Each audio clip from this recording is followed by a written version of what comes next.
So let's unpack this source material you sent us. It's an excerpt from Fantasy Romance Audiobook transcript. And wow, it really just plunges you straight into this world, doesn't it? Intense wolf dynamics, fated mates, and, well, some seriously tangled drama. Absolutely. Yeah, what we're looking at here is a deep dive into a very specific story, like a snapshot of this whole fictional reality they've built. It's got its own rules, its own, character journeys. So our mission really is to navigate these pages you shared, figure out the key dynamics, understand what makes these characters tick based only on this text, and kind of uncover the twists and turns that push the story. It's like stepping into a fully formed world, but yeah, a complex one. And right at the foundation of this world, the first thing you hit is this idea of the mate bond. The source calls it the unmistakable pull of a mate, something driven by fate's delicate hand. So the tradition, the expectation, is that mates they mated the second they saw each other. Exactly. It's presented as this immediate thing, almost instinctual, predetermined, undeniable. That's the core idea the story sets up. Like, this is how it should work. But then, almost instantly, we see it's not quite that simple, with the main character, Hazel Rivers, and her initial mate, Cole. Right. The source describes their early bond, saying it's unbreakable, full of undeniable love. And okay, that sounds intense like a fated bond should be, but the context around them, it immediately throws up these challenges that suggest maybe fate isn't the whole story here. Yeah, and Hazel's attitude, I'll fight for us for our love against all odds, that line tells you right away this isn't going to be easy for them, even with this supposed super powerful bond. Exactly. And that opposition, it pops up almost right away. A lot of it seems tied to Cole's place in the pack hierarchy and just how rigid this whole social structure is. We learn Hazel's from the Sunfire Pack. There's her family, father Alonzo, mother Lelia, brother Duncan. And there's that little glimpse of normal life, isn't there? Like the friendly race with Blevine, the Alpha's daughter. It's just a small detail, but it kind of highlights what everyday life was like before things really kick off. Yeah, that race with Blevine, it's a nice contrast to the high-stakes stuff coming. So, Cole, he's introduced as being from the Ember Trails Pack, about 100 miles north, apparently. But his real issue, his status, he's an Omega. Right, and the source is pretty clear. Omegas are seen as the weakest in the pack. It's not just a rank, it's like a label that comes with a lot of social baggage and limits. Huge limitations. And the second Hazel's pack finds out she's mated to an Omega, the reaction is, well, it's intense. Her dad, Alonzo, and Alpha Hudson, who's the pack leader, they're immediately disapproving. Skeptical doesn't even cover it. Yeah, Alpha Hudson just lays it out there, right? Yeah. It is unusual for a beta, that's Hazel's rank, higher up, to be mated to an Omega. He's quite beneath your station. That one line just slams home how much status matters in this society. It seems like it could even trump this supposedly sacred mate bond. It's a pretty harsh reality check on that whole fate idea. Yeah. So Alpha Hudson, he basically gives Cole an ultimatum. If Cole wants anything to do with Hazel, he has to achieve this impossible sounding thing, become a Sigma Alpha. A Sigma Alpha. And this introduces this really specific, dangerous role in their world. The source even contrasts them with Deltas, who are like the honorable protectors, the guardians. Yeah, Deltas are the good guys, basically. But Sigmas, totally different story. The source describes them. It's actually quite chilling. They're shadows, silent enforcers, used explicitly for dirty work. Hands stained with bloodshed. They're called pack assassins. Exactly. And Hazel's reaction, it's pure instinct. No, pack's assassins. And then she feels a shiver down my spine. We hear there are whispers about this gruesome training where few made it out alive. So it's not just a tough job. It's like, Yeah. It fundamentally changes you into something brutal, maybe something you don't survive. Right. But despite how terrifying that sounds, Cole actually agrees. He says, I'll do what? But then he adds his own condition, a really crucial one. Let me mark my mate. And just asking for that, something that seems like it should be natural between mates, it just ignites everything. Oh yeah, the scene just explodes. Hazel's dad, Alonzo, he completely loses, shouting, "Over my dead body!" And he physically grabs Cole, lifts him up by the neck. And Alpha Hudson, the one who set the impossible condition, he just watches. Right. Like it's a movie, the source says. Which tells you everything about Hudson's power, right? Alonzo's physical rage only stops when Hudson tells him to. The Alpha's authority completely overrides even the father's protective fury. So they reach a sort of compromise, but it feels heavily stacked against Cole. Alonzo dictates it, under Hudson's gaze. Cole has to go train to be a Sigma. And this is key. Alonzo forbids Cole from actually marking Hazel until he earns that title. And the source gives us Alonzo's internal reasoning here, and it's pretty grim. He's secretly hoping Cole fails, maybe even dies in training. He thinks it'll spare Hazel the pain of being a marked widow later. It's this really twisted logic, prioritizing avoiding future pain over supporting the bond they have now. It's brutal. But even with her dad's command and the Alpha watching, there's this moment of defiance. It has huge consequences later. As Alonzo and Hudson leave, Cole whispers to Hazel, calls her his fated mate. It's an interesting term, right? Suggests maybe the bond isn't quite full strength. It does hint at something being off, yeah. And in that moment, he totally defies Alonzo. He marks her. The source describes it really vividly. He bit into my neck with a hunger that matched my own. And it's not just a bite. It triggers something huge in Hazel. Her wolf awakens, her eyes flash luminous green. This unauthorized mark, it's a direct challenge to her father, to the pack rules. And Alonzo's final words to Cole just hammer home that rejection in the hierarchy. Get out of my sight, Omega. Don't come back here until you have a title worthy of my daughter. Hazel, though, is described as defiant, leaving with Cole, showing her commitment, even as he goes off to that horrible Sigma training. So this whole sequence, it sets everything up. The fated mate rule, the rigid society pushing against it, and characters willing to break rules for what they want. Okay, so Cole's off trying to become this pack assassin, basically, to earn Hazel. And Hazel's story takes this massive turn. She heads to Luporia for this big event, the Wolf King's Natal. And right away, the text drops this hint, this feeling of guilt she has about a moment of desire with some other wolf from the forest. Yeah, that's classic foreshadowing, isn't it? It immediately makes you question if that supposedly unbreakable bond with Cole is the only powerful connection she's feeling. Something else is definitely brewing. Definitely. And then she gets to Luporia and we meet the Wolf King, Zavier Brasa. His entrance, his whole description, it just screams power. Absolute authority. Overwhelming power, yeah. Right. The source says he stormed the throne room demanding absolute authority. And his personal rule about eye contact, it's terrifying. If you met my eyes and I didn't like your expression, I slit your throat. Wow. Okay, so not exactly warm and fuzzy. This guy sounds ruthless, maybe unpredictable. Very different from the pack leaders we've seen. Totally different level. And then Hazel meets him, and the connection, it's not just strong, it's described as this overwhelming force. Like, it just completely overshadows her existing bond with Cole. The source gives us this physical description: tall, commanding, bewitching, sculpted body. Though there's that odd line about him being more obese than man. Yeah, that bit's a little confusing, but the reaction from Hazel is what's undeniable. Completely. Her internal state just goes haywire. Every cell in my body vibrated, waging war against me. That's intense. And her wolf's reaction, it echoes that fated mate language. He's perfect, my wolf purred. It's the classic mate pull, but it's happening with Zavier, not Cole, her marked mate, which throws a massive wrench into the whole one fated mate idea this world started with. Huge wrench. And the intensity makes her mess up, right? That very human slip up. Her internal thought just pops out loud. Yeah, and she tries to cover it like this place is breathtaking, which is just not convincing at all. It shows how completely rattled she is. And the social rules around Zavier are immediate. Everyone bows, but Hazel's frozen. Her brother Duncan freaks out, tells her, "Fuku King and bow your head." It's her wolf, compelled by Zavier, that forces her into this graceful heels bow. It shows his power isn't just political, it's almost instinctual over other wolves. Then there's the scent. That's a critical clue. Zavier smells like rich, earthy, musky vanilla, and it's familiar. Yes, and that triggers the realization. Could it be? Was the Wolf King the same alpha I encountered in the woods? So that mysterious wolf she felt desire for earlier, it was Zavier. Which makes that prior guilt make sense and confirms the pull is there even before they formally met. And just like with Cole, her family reacts strongly to this connection with Zavier. Duncan's angry again. What the hell are you doing? Don't you have a mate? He accuses her of just being another lay for the king. And interestingly, her parents, who had issues with Cole's Omega status, now suddenly defend him. They say Cole deserves respect. Hazel's just described as being internally chaotic. I truly don't know what's happening. She's caught between these two intense, conflicting pulls, the mark to Cole, the undeniable instinct for Zavier, and her family judging her all over again.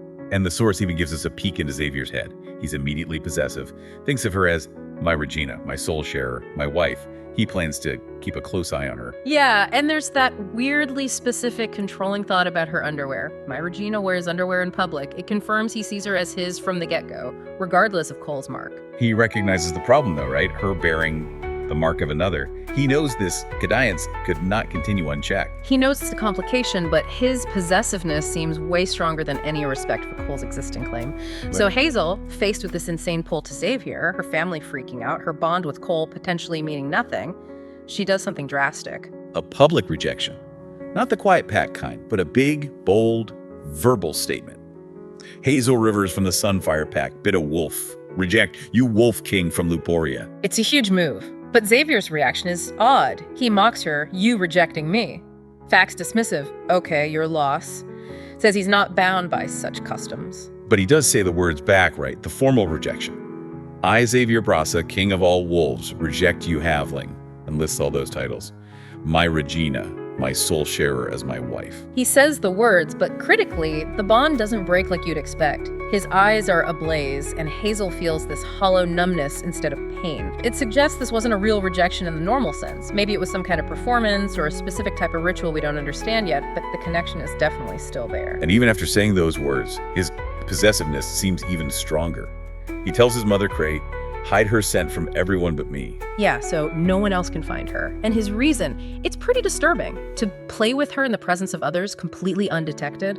His wolf apparently loves this wicked idea, so the rejection attempt completely backfired. She's now even more under his claim, like an object of his control, regardless of what she wants or her bond to Cole. Okay, so while Hazel's dealing with that mess, the story shifts back to Cole. He returns from Sigma training, and he's changed. Visibly changed. The source calls him a different man now. He's got this raw masculinity, looks stony, covered in scars. Hazel tracing his scars suggests she still feels connected to him at this point, despite Luporia. And his description of being a Sigma confirms it was brutal.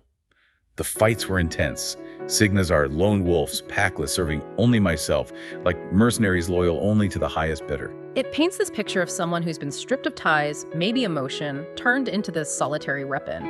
His commitment to Hazel sounds strong verbally. "I love you, Hazel Rivers," more beautiful than nature itself. All he sees is gold. Yeah, very poetic. But then it's immediately conditional. He asked to go on some quest for a week, right before the Natal. Right. And Hazel agrees, even though she doesn't want him to go. This is maybe the last moment their relationship, as she understood it, seems somewhat intact, even with the strains. But it's after this return, when Cole's around briefly, the Hazel's pack starts looking closer. Duncan, Lizzie, Lelia, Alonzo. They observe him. Yeah. And based on the rules of their world about mates, they start seeing things that don't add up. Yeah, Duncan points out the key indicators later. Cole can't heal Hazel's wound. The source says true mates heal each other naturally, but his lick actually makes it worse. That's huge. Plus, he wasn't possessive when Zavier was around Hazel. And the biggest thing, he doesn't have a mate mark himself. He's strutting around like a bachelor with no mark, even though he claims they're bonded. All these specific points lead them to one conclusion. Cole is a fake mate. Duncan even notes Zavier was kind of smiling during the earlier drama, like he knew something. This realization just blows up Hazel's whole understanding of her bond with Cole. Was it fake? Manipulated? Especially compared to that raw, instinctual pull she felt to Zavier. And then the full depth of Cole's deception comes crashing down. Hazel gets captured, the source implies Cole's involved, and he drops the bombshells. Right. In captivity, he confesses his whole family story. A lie. He's actually from the Birdwatch pack. And then the truly shocking part, he killed his parents for birthing him as an Omega. Wow, okay. That reveals this deep, dark self-hatred, resentment over his status. He was exiled for it, but says he enjoyed the freedom. And there's more. He admits he was rejected by 3 mates before Hazel. She was his 4th.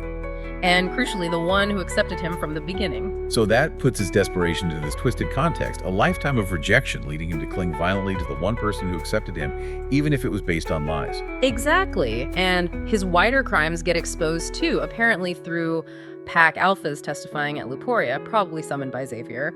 Cole infiltrated packs, pretending to be a lone wolf, targeting isolated ones. The alpha's judgment is unanimous. He's a feral wolf who needs to be put down. And we learn how he got so strong despite being an Omega. It's gruesome. He tears the hearts from wolves to absorb their strength. Horrifying. And there's a witch involved, helping him absorb the power. This links to that Hexier place mentioned later. It explains how he became this abomination defying nature to get power. So Cole's true nature is revealed as monstrous. But then the story pulls back another layer of secrets, this time involving Hazel's own family. Her mother, Kra, and father, Draven. Yeah, Zavier confronts them at Luporia, and he reveals this hidden history that's had massive consequences, especially for him. He talks about a greedy Fukim Maga, that's Kra, implying she's got magic, who seduced her sister's mate, Draven. Hazel's father. So Cray stole him from her own sister. And Zavier calls this an abomination against nature itself that actually stripped the Wolf King of his power. Which is a huge piece of world building, right? Oh. Defying the mate bond, especially at that level, has real, cosmic consequences. It weakened the whole monarchy. Zavier says he, their son, was born to atone for their sins. And then there's Kraz's twin sister, Cassandra. Driven mad by the betrayal, apparently, she attacked Luporia years ago. A young Zavier got caught in it. He blames his parents for not dealing with her. I left her for you. You were supposed to kill her, Kraz. And to Draven, your sin Draven, you were supposed to rid us of it. He directly links his own tough childhood, having to master his wolf at such an early age, and all the challenges he faces, the cursed blood, the enemies, straight back to his parents breaking that fundamental bond. Their past created this mess he inherited. So he punishes them. He says, I shall banish you both from this land. He does. He banishes them for tainting the land. But interestingly, they show up again later in the source, so maybe the banishment wasn't permanent or got reversed. It adds another layer of complexity to how consequences work here. And there's one more detail from that confrontation. Kraz's magic wasn't strong enough to see Cole's true nature. Zavier had to figure it out himself. He mentioned some emerging grand sorcerer who's even stronger than Kraz. Right, hinting at a bigger magical world out there. This whole backstory just deepens everything, connecting Cole and Zavier's conflict to this long history of family betrayal, magic, and the absolute importance of the mate bond for keeping order and power. Okay, so with all these secrets out, the story races towards the climax. Hazel is a prisoner. She's in this place called the Hexair, which sounds like where that powerful witch helping Cole hangs out. And Cole is there with her. Yeah, he's definitely involved in her capture. And then we hear Kraz's voice, presumably the witch Kraz, not Zavier's mother Kraz, though the name overlap is confusing, saying Hazel is a prisoner until she consummates the bond with Cole. And the reason? To weaken Zavier by T-fold. So Hazel's bond, even a forced one, is seen as a weapon against the king. She's a strategic target. Exactly. And what happens next in that cell is, well, the source presents it as deeply disturbing. Cole's behavior is predatory. He tells her, I want you, Rivi, go. I am not your mate. Then moves closer, saying he's sealing our bond. And then he makes that awful taunt, implying he fuked her just the way you fukma, referencing Zavier's mother, Emma. Hazel's horrified. And later, when Zavier confronts Hazel, she confirms this sexual assault occurred. She explicitly says Cole had sex with me, and describes being unable to move or resist. My body, it frownsy, I couldn't move, I couldn't speak. The source is direct about the violation and her lack of agency. It's horrific. And Cole twists the knife further, taunting Zavier about the mark he gave Hazel. She let me mark her in wolf form. Which Hazel screams isn't true. I did not. She screamed he tricked me. So even that initial mark, which maybe seemed like defiance or love, was actually obtained through trickery and force while she was vulnerable, not consent. And the source explains why marking in wolf form is such a big deal. It's indelible. A permanent imprint, nature's solemn tribute to the wolf's first mate, an unbreakable bond. Knowing Cole forced this mark, this supposed sacred thing, it must be devastating for Zavier. Absolutely, and Zavier senses her distress. The source even includes her cry, C-A-R, he is hurting me, she screamed. He races to the Hexair. Interestingly, his mother, this Cray, helps him get in, creating a disguise or distraction. So Kraz, despite her past and potential banishment, helps her son.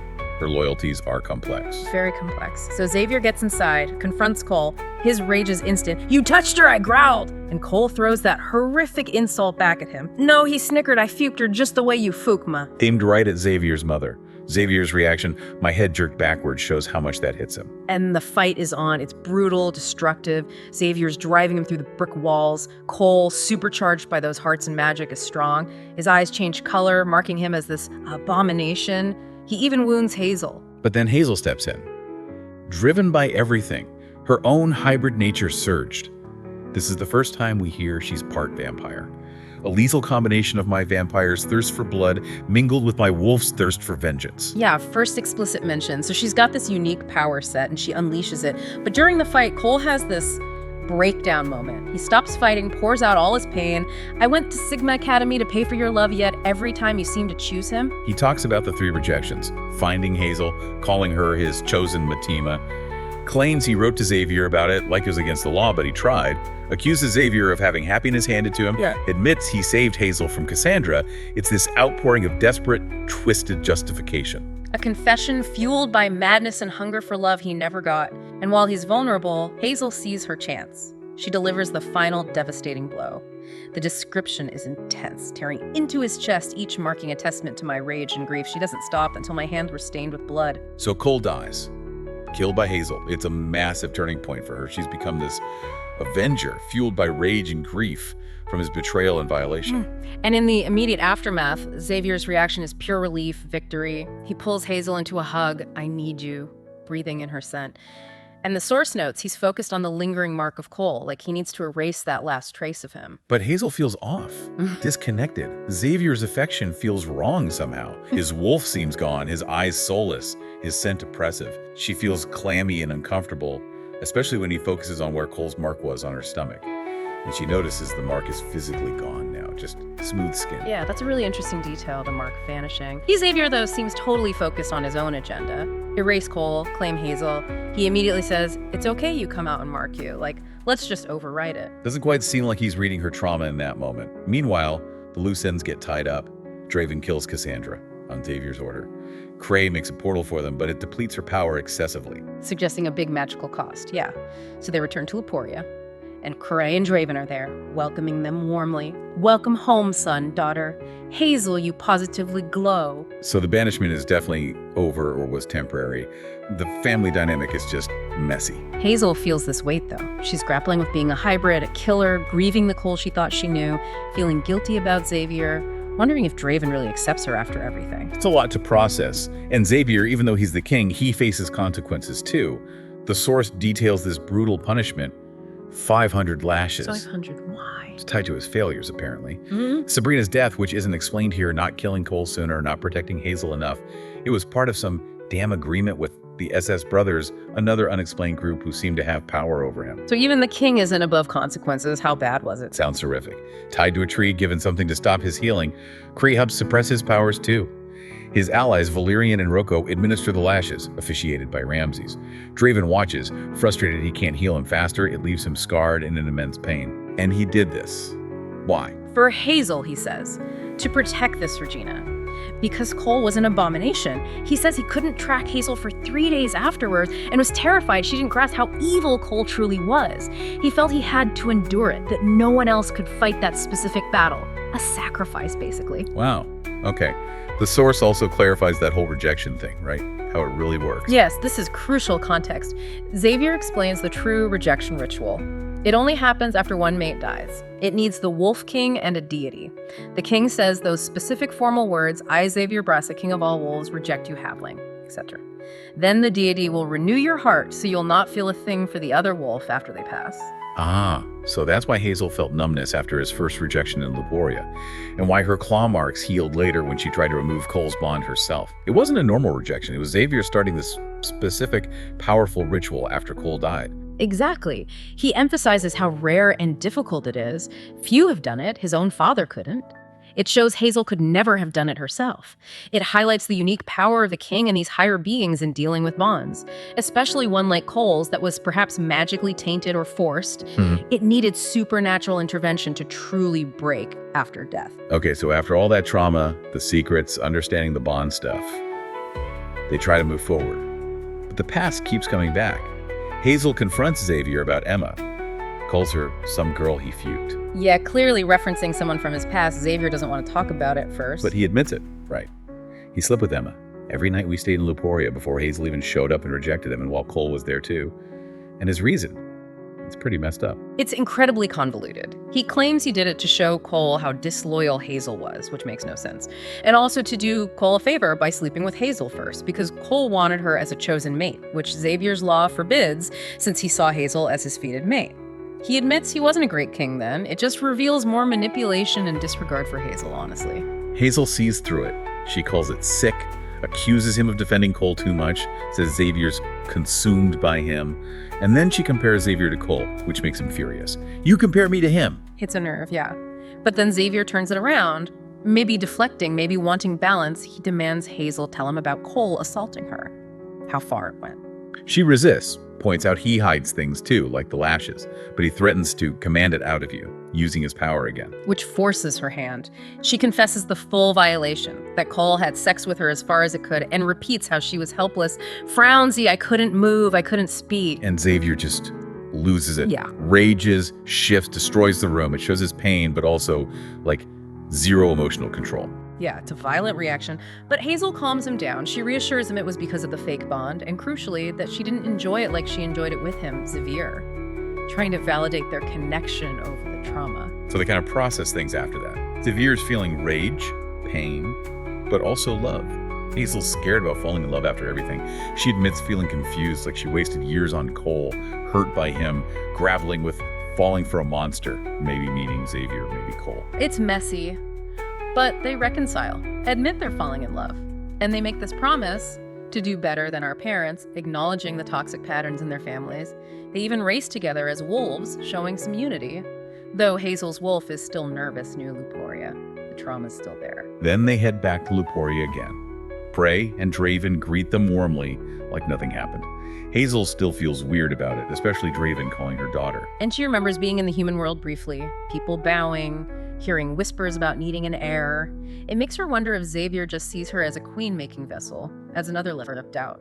But despite all that, the trauma, the secrets, the doubts, she tells him, "I'm ready, Zavier. I'm ready to be your queen." And he says, "You're already my queen." So she accepts her role, ready for whatever ancient ceremony awaits. And the final details are just about party planning, right? Mm-hmm. Gray wants a she-wolf party, an alpha rally, wants Hazel to try on dresses. Zavier's just tired, wants some peace before the castle fills up again, sets the stage for their official ascension. But wow, against a backdrop of so much darkness and complexity. Absolutely.